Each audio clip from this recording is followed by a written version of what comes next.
Hello mga madiskarter, for today's video magluluto nga pala tayo na inahing Texas na manok.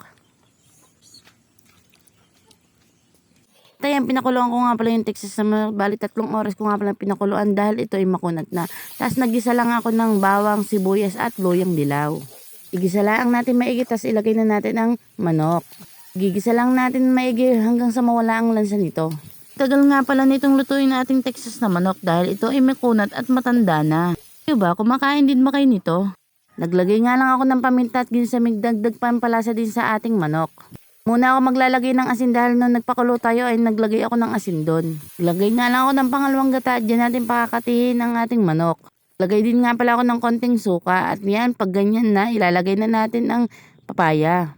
At hahaluin lang natin maigi ng para hanggang sa malabog siya.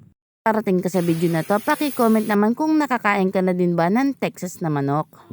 At ayan, nung half cook na ang ating papaya, naglagay lang ako ng gata. At ayan, pakakatihin lang natin maigi. At ayan, naglalangas-langas na. Tara po, kain po tayo. Shoutout nga pala sa Team Walang Iwanan 2.0. Pa-shoutout ni June Abril. Salamat po sa panonood.